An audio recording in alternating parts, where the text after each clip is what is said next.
Oi gente, tudo bem? Como prometido, eu vim resolver as questões da PAC com vocês. Se você tem dúvida em alguma questão específica da PAC, então clica no link para você acessar diretamente aquela questão que você tem dúvida, tá? Lembrando que são 5 questões. Não estranha também a formatação do vídeo. Eu vou tentar editar da maneira mais rápida possível para liberar o conteúdo mais rápido para vocês. Só que eu tô usando esse vídeo também como uma maneira para eu poder... Vocês sabem que eu tô tentando abrir um canal no YouTube, né? Então, pra eu treinar como eu faço edição, como fica bom falar ou não. Então, eu tenho super pouca experiência.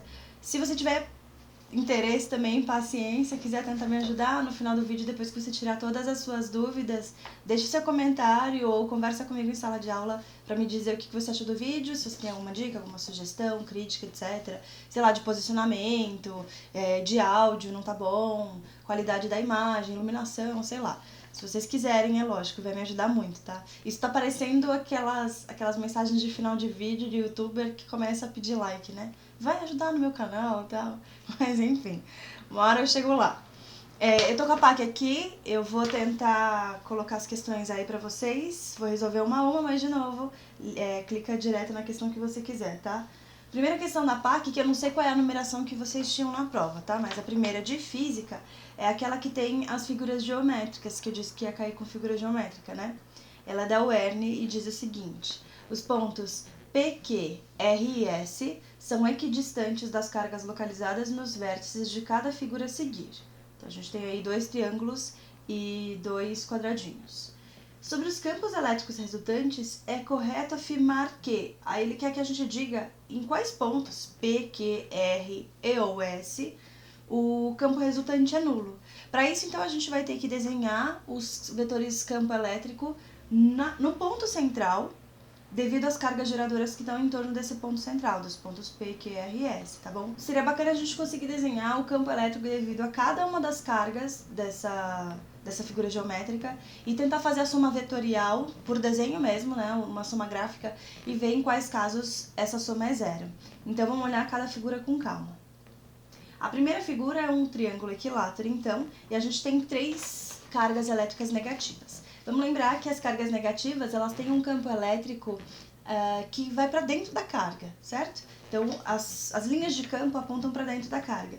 Então, se a gente for desenhar na carga de cima, devido à carga de cima, o campo no ponto P, então a gente vai ter um campo para cima, um vetor que aponta para cima. Devido à carga que está à direita, embaixo, a gente vai ter um campo diagonal que aponta para essa carga, e devido à carga que está à esquerda, a mesma coisa, mas apontando para essa nova carga. A gente vai ter 3 vetores resultantes num desenho que é bem simétrico, percebe?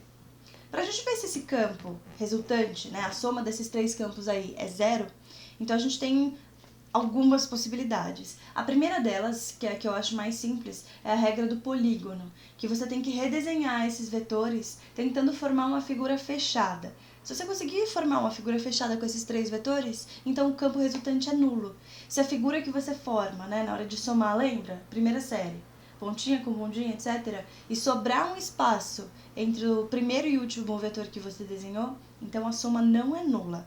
Vamos fazer isso com esses 3 vetores. Então, eu vou redesenhar aqui o vetor para cima, depois vou pegar, sei lá, o vetor que está para baixo, esquerda aqui, e o último completando a figura.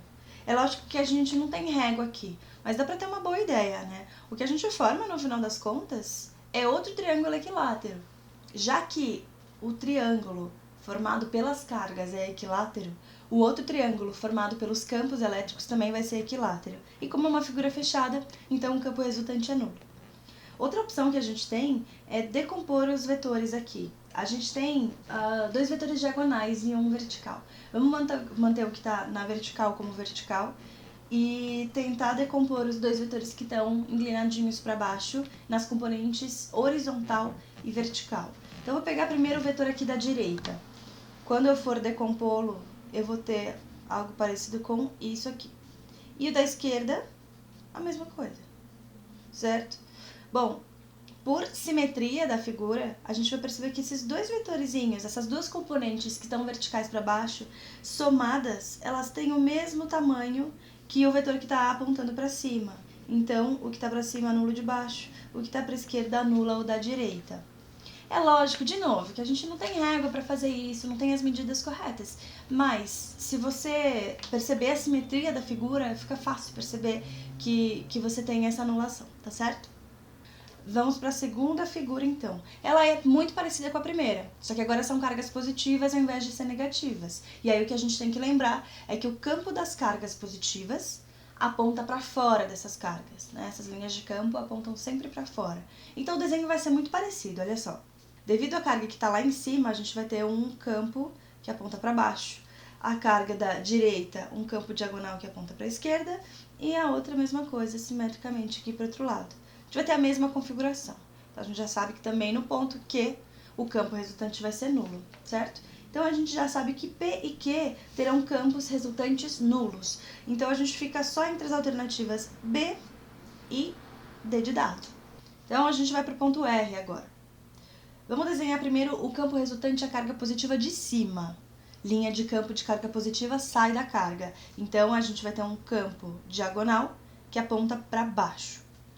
Devido à carga positiva que está embaixo, mesma coisa. Vai ser uma linha que aponta para fora, contra essa carga, e aí vai acabar apontando diagonal para cima, ok? A carga negativa de cima, ela vai ter um campo que aponta para essa própria carga, então vai ser diagonal para cima. A gente já está percebendo que não vai dar certo. E devido à carga negativa de baixo, a gente vai ter um campo, então, que aponta para ela aqui para baixo. Então, o campo resultante, nesse caso, não pode ser nulo. Vai ser um vetor horizontal para a esquerda. Então, R já não faz parte da nossa resposta. Então, vamos ver o último. No último, a gente tem duas cargas negativas e duas positivas também, mas elas estão intercaladas. Vou pegar a carga positiva de cima primeiro. A carga positiva de cima vai ter um vetor diagonal apontando para baixo, contra essa carga. A carga positiva de baixo agora, ela vai ter um campo contrário, uma anula a outra. Agora vamos ver os negativos. A carga negativa de cima vai gerar um campo diagonal que aponta para cima, para ela mesma. E a carga negativa de baixo vai ter um campo que aponta para baixo. E esses dois campos se anulam também. Então a resposta que a gente quer aqui é que os campos eles são nulos nos pontos P, Q e S, o que dá pra gente a alternativa B. Fechou?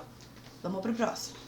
O segundo exercício é da PUC-RJ e diz o seguinte: duas cargas pontuais Q1 e Q2 são colocadas a uma distância R entre si. Nessa situação, observa-se uma força de módulo F0 sobre a carga Q2. Se agora a carga Q2 for reduzida à metade, ou seja, se Q2 agora passar a ser Q2 sobre 2, e a distância entre as cargas for reduzida para R sobre 4, qual será o módulo da força atuando em Q1? Esse exercício é aquele exercício clássico de gravitação, lembra? Que aparece bastante também em eletrostática. A gente tem duas maneiras de resolver esse exercício.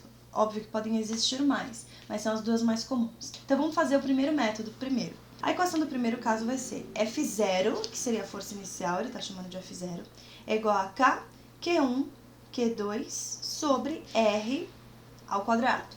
A segunda força vai ser F, igual a K, Q1, que não muda, vezes Q2 sobre 2 sobre R sobre 4, tudo isso ao quadrado. Lembra que o maior erro, né, dos alunos quando vai usar esse método é esquecer de colocar os parênteses. Tanto R quanto 4 estão ao quadrado. E aí aqui vamos simplificar um pouquinho para a gente tirar esses números, tá? Isso vai ser igual também a K, Q1 vezes Q2, e aí eu vou passar esse denominador do Q2 lá para baixo. Sobre, então, 2 vezes R ao quadrado sobre 16. Ok? Eu vou simplificar esse 2 com esse 16 e vai ficar lá no final, embaixo, R2 sobre 8, né? R ao quadrado sobre 8. Esse 8 passa lá para cima. Então fica fácil chegar aqui. A força nova vai ser K, Q1, Q2 vezes 8 sobre R ao quadrado. E aí a gente compara as duas forças. A diferença entre a primeira e a segunda é que tem um 8 multiplicando a segunda. Ou seja, a nova força vai ser 8 vezes a força antiga, certo? Simples assim. O segundo método, se você prefere, é só a gente pensar na proporcionalidade. A força, ela é proporcional ao valor da carga. E a carga, ela diminuiu a metade. Então, essa nova força ela vai ser a metade da primeira, por enquanto. Aí vamos pensar que o raio ele diminuiu 4 vezes. Se o raio diminuiu 4 vezes, quer dizer que a força pode aumentar. Porque quanto mais próximas as cargas, mais intensa é essa força. Essa distância diminuiu 4 vezes, mas você tem que lembrar da equação. E aí você sabe que a força é proporcional ao inverso do quadrado dessa distância. Então eu tenho que levar essa distância ao quadrado. Se a distância diminuiu 4 vezes, quer dizer que a proporção diminuiu, ou melhor, a proporção aumentou em 16 vezes. Vamos pensar agora a conclusão da carga e da distância. A carga está fazendo a força diminuir 2 vezes. E a distância está fazendo aumentar 16 vezes. Aumentou 16, diminuiu 2, então a proporção é 16 sobre 2, ou seja, 8. A nova força é 8 vezes a força anterior, ok? Vamos para o exercício 3 agora, da CAF. Na figura abaixo temos o esquema de uma impressora jato de tinta que mostra o caminho percorrido por uma gota de tinta eletrizada negativamente, numa região onde há um campo elétrico uniforme. A gota é desviada para baixo e atinge o papel numa posição P. O vetor campo elétrico responsável pela deflexão nessa região é... Deflexão é essa mudança, tá, do movimento, para onde ele foi. Se você errou esse exercício, provavelmente você confundiu força com campo, então presta atenção. Vamos pensar em força primeiro. Se a carga negativa foi para baixo, quer dizer que a força sofrida por essa carga foi para baixo, certo? Então é como se a gente tivesse cargas positivas embaixo ou cargas negativas em cima, de forma que ela sofra uma força para baixo. Mas se a gente definiu que a força é para baixo, está claro, é porque posso ter cargas positivas embaixo e negativas em cima, isso quer dizer que o campo ele tem que ser para cima, porque as cargas positivas têm as suas linhas de campo apontando para fora das cargas. Então, o vetor que a gente está procurando, na verdade, é o vetor A. O vetor campo elétrico aponta para cima e a força aponta para baixo. Vamos para o próximo. O exercício 4, ele tem a série triboelétrica de presente para você. Através dessa série, é possível determinar a carga elétrica adquirida por cada material, quando são atritados entre si. E aí o exercício deu de presente a relação pra gente. O isopor, ao ser atritado com a lã, fica carregado negativamente. Claro, né? Porque se o isopor, ele tá, vamos ver, ele tá lá embaixo na série triboelétrica, ele é o segundo material. E a lã tá lá pra cima, procura aí. Se você atrita o isopor que está lá embaixo com a lã que está lá em cima, pelas setas que a gente tem aí do lado direito, a gente sabe que a lã tende a ficar carregada positivamente e o isopor tende a ficar carregado negativamente. Se você não lembrasse dessa série, era só ler o enunciado que dava para fazer. O vidro, ao ser atritado com a seda, ficará como? A gente vai analisar vidro com seda e descobrir o que acontece com o vidro, que é o que ele está pedindo. Vidro e seda, vamos lá. O vidro é o segundo material de cima para baixo, então ele tem tendência de ficar positivo. E a seda tá mais ali no meio. Se o vidro tá acima da seda, então o vidro ele é capaz de ficar carregado positivamente em relação à seda. A seda vai ficar negativa, certeza. Então a alternativa que a gente tem aqui vai ser ou a A ou a B. O vidro fica carregado positivamente. E aí você tinha que lembrar que quando você tem eletrização, por atrito, o que quer que seja, quem se move são sempre as cargas negativas, porque são cargas que estão mais fracamente ligadas ao átomo e porque são partículas com pouca massa. Então elas têm essa capacidade de locomoção bem mais fácil do que o próton, que é supermassivo e ele está lá grudado no centro do átomo com uma força de ligação bem maior do que a do elétron. Então a resposta certa aqui é o item B. O vidro fica carregado positivamente e ele perdeu elétrons, é por isso que ele ficou positivo. A questão 5, ela tem um texto um pouquinho maior, né? Vamos ler aqui. Um dos grandes problemas ambientais decorrentes do aumento da produção industrial mundial é o aumento da poluição atmosférica.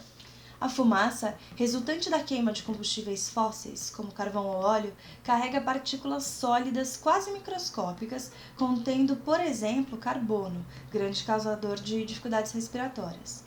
Faz-se então necessária a remoção dessas partículas da fumaça antes que ela chegue à atmosfera. Um dispositivo idealizado para esse fim está esquematizado na figura abaixo. E aí ele trouxe uma figura nova pra gente, né? Lembra que a PAC é uma questão de interpretação. E não é à toa que essa é a quinta questão, né? Geralmente são as mais difíceis. Mas ela é mais fácil do que parece. o gás com os poluentes ele começa a subir. Ele sobe porque ele é menos denso do que o ar, ele está sendo expulso lá de alguma forma da fábrica. E aí ele passa por essa linha pontilhada, que ele está dizendo que é uma grade metálica negativamente carregada.